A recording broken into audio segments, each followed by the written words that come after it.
Hello, everybody. Josh Neighbors here, Locked On Nationals podcast. It is Monday, the 2nd of May, 2022. And on the show today, joining us as he does every single week, it is Matt Weyrich of NBC Sports Washington. Matt just had a feature on Brady House, the number 2 prospect in the Nationals farm system, the first-round draft pick from last season. We'll talk about Matt's feature on him and what he found there, and also about the Nationals' offensive outburst this weekend. All that and more coming up on the show. You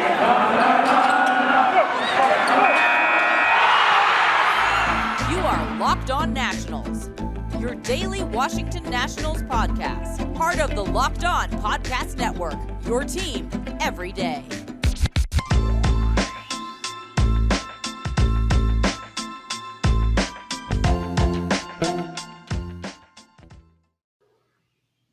All right, once again, Josh Neighbors here, joining us as he does every single week. It is Matt Weyrich of NBC Sports Washington. Matt, how are you, my friend?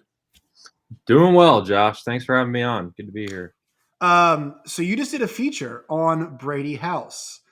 I encourage all of you guys to go check it out. It's on NBC Sports Washington. Matt also posted it out on his Twitter, and we'll post it as well on ours. And really enjoyed watching it. Matt, what really stood out to me, and we'll talk about his quality of play here in a little bit, but he sounds like he's a pretty low-key guy, right?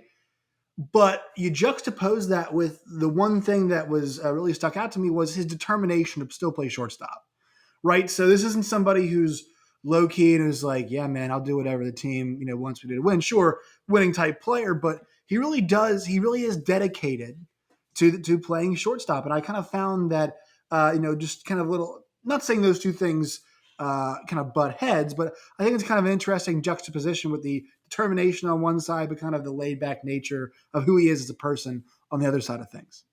Yeah, it was great to meet the kid. I can hardly call him a kid. I'm only a few years older, but he's 18 years old, so still very much a young guy for professional baseball. But he's out here and seems very mature. And you mentioned shortstop being important to him. It's actually something that went back to his decision of whether or not to go to Tennessee or sign with the team if he was going to be drafted. Shortstop was a major sticking point for him from the draft on. And, on draft day, when we talked to him over Zoom, that was one of the first things we said. And it's not very often that, a player makes a proclamation about what they want from the organization, for themselves moving forward. But Brady said, I want to stay at shortstop. And the Nationals even indicated that they might have to move him to third base. Chris Klein from their front office indicated that they might actually have to move him. He said he could be a Gold Glove third baseman, but that they were going to let him try to stick it short, as was his wishes. And so far, it's a bit of a rough start for him.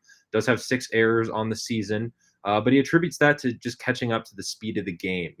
He's noticed that the biggest difference between high school ball and travel ball versus now is just how fast everything is. Everybody plays faster, they hit harder, they run faster.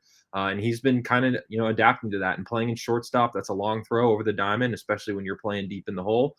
So some of his errors so far have been kind of rushing himself to make plays and get guys out who are busting down the line quicker than he might be used to throwing them out. So it was great meeting him, and it's been really impressive watching, him in his early development, because he's been hitting the ball hard and swinging the bat well. One thing you talked about a lot was kind of, how he's been bred almost, through his kind of childhood playing to be a guy in this spot. And I think it's interesting because the speed of the game, I think from a defensive perspective, is the one that when you go to the pros is going to elevate.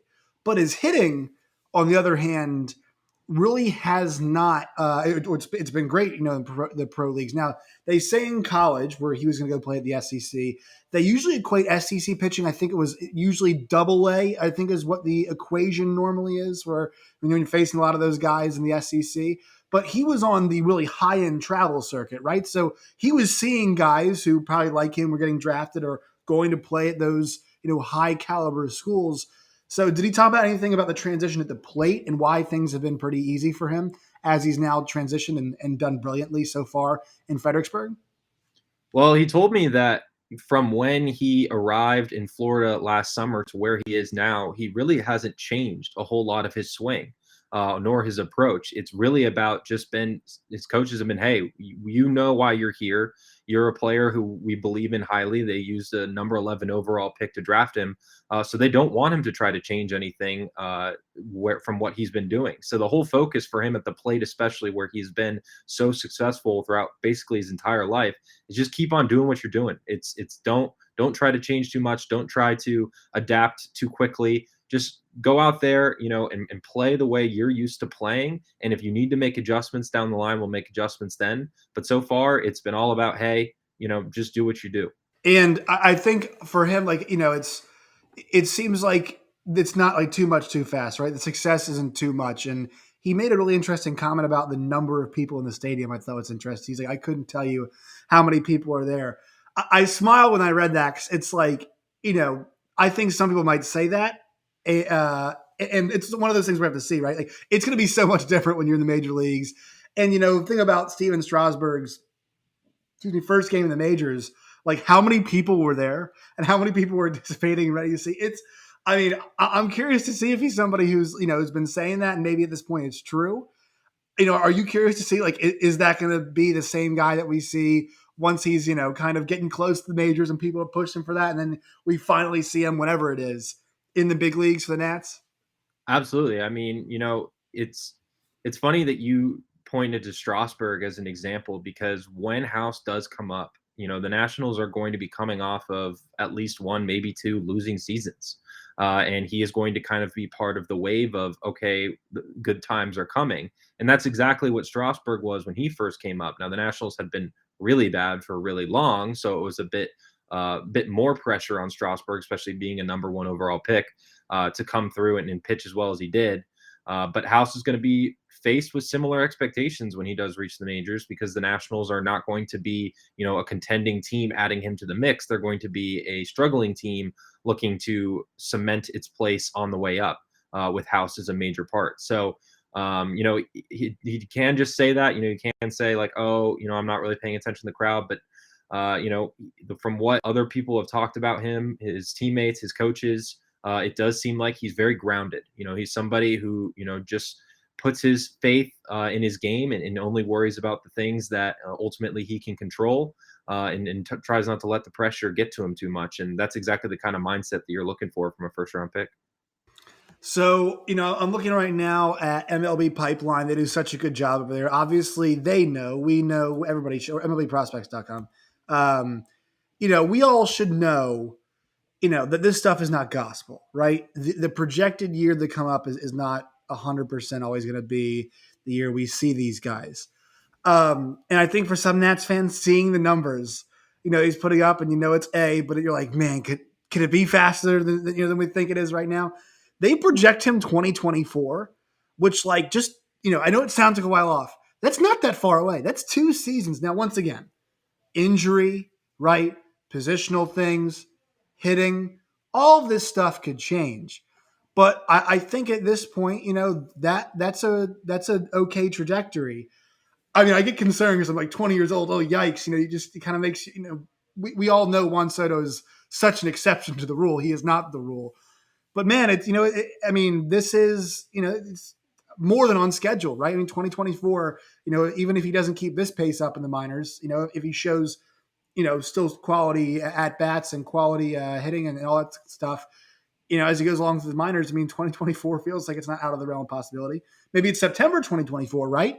But it's still not out of the realm of possibility.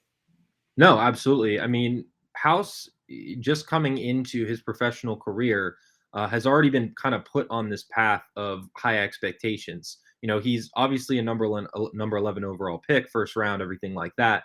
But he debuted on the MLB Pipeline Top 100 and several other Top 100 rankings as a top 50 prospect shortly after being drafted. It's not very often that a player is top 50 before they even take a pitch in pro ball, especially for a guy who didn't even get drafted in the top 10. But House, going into the 2021 season, was considered the consensus top number 1 overall high school player. Now, he did struggle in the circuits that year, and that's kind of why his draft stocks fell just a little bit, and how the Nationals were able to get him at 11. But that could look like a real coup. And another reason why he's able to move quickly, if he is able to keep hitting like he is because of his stature. 6'4", 215 pounds. He is a guy who is big for his age. Baseball America, his Ben Badler talked to him last offseason. He described him as a man among children. With just how big and strong he is. He's not somebody who needs to grow into his frame. He is already big enough to be mashing homers at a professional level. And we haven't seen him hit too many home runs early on this year. He was hitting them in the complex league, had a couple in that short sample there. But if that power is something that he can tap into quickly, there's no reason for the Nationals to hold him back. Now, I don't expect them to rush him to the majors by any means. Soto was promoted from low A to single A. I believe it was 16 games in. That's a bit premature to be moving House up, considering the Nationals aren't a contending team looking to get help now or anything like that. They can afford to take their time with House as the team kind of figures out its trajectory. But 2024 seems like a reasonable date the way he's been playing. All right, quick word from our sponsors, then we'll touch on some Nationals notes from this past weekend. The offense got it going. Talk about that in a second. But first, quick word from our sponsors. Today's show is brought to you by BetOnline and BetOnline.net. If you want to bet the over on goals in each of the Nationals, in each of the games between the Capitals and the Panthers, which I think I'm definitely going to do. These two teams cannot stop anybody from scoring. You can do that at BetOnline and BetOnline.net today. They've got MLB, they've got obviously NBA with the playoffs, NHL playoffs, UFC, Formula One, NASCAR, all of those things at BetOnline and BetOnline.net today. You can access it with your phone, your computer, your tablet, any way you want to do it. BetOnline, it's where the game starts. All right, so, sometimes, Matt, you got a team that's struggling. This was the most just like baseball series of all time, right? Nats cannot hit at all. They're losing games left and right. And what they do, they take a trip to the West Coast to play a team that at the time was in first place. I know it's a jumble right there out west right now, but I was thinking, look, that ballpark, it's not an easy place to hit, especially if the first game was a night game. That especially early in the year, it's damp, it's cold, and their offense was awesome this weekend. They took 2 or 3 games this weekend from the San Francisco Giants. What did you see this weekend that you liked? Was it just baseball randomness, or the series in general, or what was the stuff that you saw this weekend from the Nats that you really liked and think it helped key the offense and getting them going?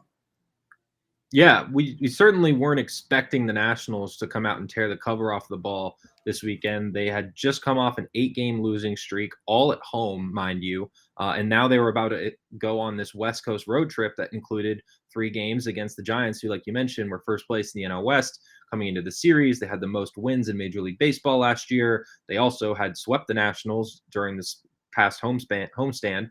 So they had already gotten a taste of what the Giants could do this year. And Alex Cobb, who really dazzled in his first 2 starts to begin the year, was coming off the injured list to make a start. So it really didn't seem in the cards for the Nationals to come out and have a good series, but that's exactly what they did. They tore the cover off the ball. They had 6 players with at least 9 plate appearances over the series have a batting average of 300 or higher. They saw good starts from Aaron Sanchez and, of course, Josiah Gray, who came out on Sunday and really shoved for the Nationals, and to the point where we weren't sure he was going to come out for the 6th inning, came back out and threw a 1-2-3 frame, looked really fired up, and really is shown early signs this year of being the pitcher that the Nationals traded for last summer. So, lots of good offense, good performance from a young pitcher they've been looking for. Tanner Rainey has continued his lockdown performances in the back end of the bullpen. There are things to like about this team. That's not necessarily a great team and not one that's going to be winning 2 out of 3 games against playoff contenders every weekend, but certainly an encouraging series for the Nationals as they go into Colorado. Even on the day where they lost, you saw it. Logan Webb gave up 11 hits, right? Even in the game where they lost. So you could see it. The Nationals just on offense. Yeah. That's what the problem for them is, the bottom of the lineup. They've had so many issues generating offense from that part. And to see, a 3-hit game for Alcides Escobar and Victor Robles, who has been doing, he's been on fire as of late. Lucius Fox gets both hits number 1 and 2 in his professional career on And Sunday. Yeah. Yeah, exactly. And I just have to say, despite the offensive stuff, still, if you're a Nats fan right now, I feel like every 5 days, like watching Josiah Gray is kind of the thing right now. Like that's kind of the one thing as somebody who watches them, all the time. Like that's what I look forward to the most. I kind of like to see, okay, what's he going to do this time? How is he going to learn and develop and adapt? And this was one of those outings where he has more walks than Ks, right? But only gives up one hit and looked really strong. And this was, one of those starts where the Nationals, even though they scored 5 in the first, like they didn't have to, and they got a good start. They didn't have a game where they had to, match runs with somebody. And so, I'm not sure if you agree with that assessment. Do you feel like right now, every fifth day, Josiah Gray, it's kind of the thing to watch right now if you're a Nats fan? Yeah, I mean, especially with the way Juan Soto has kind of been struggling lately, he's kind of the main draw for the Nationals, certainly the player you're going to hone in on if you're an opponent. But Gray right now, he's easily been the best pitcher that the Nationals have had out of the rotation this year. He's a big key of the future. So while the Nationals are struggling, if you can go to a game and catch Gray and see what he could bring to the table once this team is ready to compete, that gets you excited. So certainly he's been a joy to watch. He's a big competitor and somebody that I've really enjoyed my interactions with, and I'm looking forward to what he's going to bring to the Nationals, not just this year but beyond. What do you make of the stretch that Victor Robles is having? It started in that game last Thursday against Miami where he goes 1 for 3. Then has the 4-hit game, a 2-hit game, and then another 2-hit game. All 8 hits on the weekend, 9 if you want to count the game before. He's now hitting 259, which just feels like, once again, average stuff like that, it's not always the best indicator. I think the average in this case is an indicator of how good of a week that he had. The big thing with the Nationals, it's like, let's disperse this, right? Let's spread this out. To me, he's just seeing the ball really well. And that was the thing that even when he wasn't hitting that well, the one thing that he did sometimes, and this is what guys like, managers like in 9-hitters, is turning over the lineup, right? So if you could hit 215, but have like a 320, 330 on base, which I feel like at one point Victor Robles was doing, at times, like they'll take that, right? As a guy who can just get on and maybe set the table, maybe turn things over. This weekend, he was giving them all of that and more. I thought he was seeing the ball real well. Yeah, the thing about Robles, he's not going to hit the ball super hard. That's something the Nationals have been looking for him to do, and he's really not producing these crazy exit velocity numbers. But if he can just focus on making contact, keeping that bat in the zone longer, trying to poke balls out, over the shortstop, over the second baseman, and not trying to do too much, he can be a very valuable weapon with his speed in the back end of that lineup for the Nationals. Somebody who can flip it over. He's batted ninth a lot this season. He's kind of bounced around between 8th and 9th for them. If he can be that second leadoff man, somebody to turn innings over and get things to the top of the lineup with guys like Soto and Bell and hopefully Cruz once he gets going, up there, that's going to be valuable for the Nationals. And, what we saw from him early on this year and what we've really seen from him in the last 2 seasons has been really discouraging for a player that was formerly a number 1 overall prospect or top 5 overall prospect in all of baseball, somebody who put together a really solid rookie year at the plate and on the base paths, not to mention the Gold Glove caliber defense that he can provide.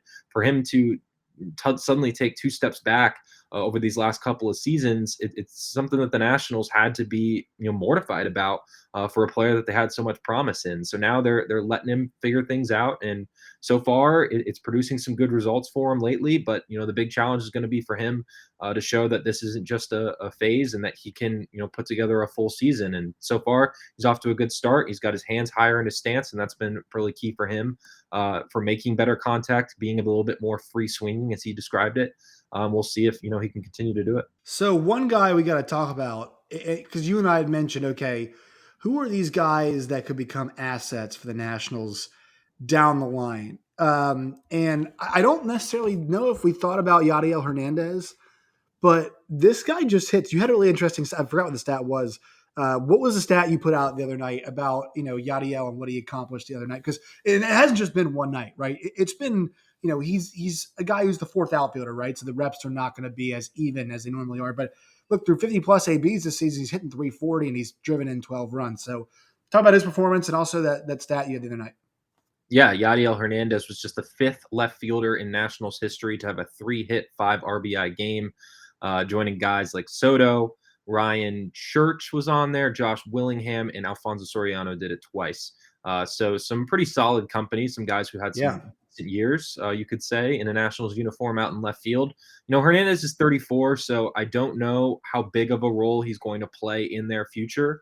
But for right now, he's hitting the ball well, and he's always hit the ball well in the major league level. That's never really been a problem for him. It's really been his defense. But even then, I think he's made some solid plays out there in left. He can look a bit lost at times, no doubt. And with Nelson Cruz basically manning the DH spot, there's really no way to get his bat in the lineup without putting him in left. But the Nationals have to be thrilled with what they've seen out of him, and I think he's absolutely earning more playing time out in left. And the one thing for him too is that he's a guy he's team control for him. Like, he's under team control next year, and then 3 years of arbitration after that, and he's 34. Right? So this is somebody that, in terms of age, not a young guy, but somebody that, if you're going to talk about the trade market, might be valuable from that perspective because of, the fact that, look, it's not going to be some expensive. And also, it's not technically going to be a rental. It's somebody you could bring back as a fourth outfielder. And maybe even American League teams, they just want somebody else they can have that can hit in certain spots or whatever.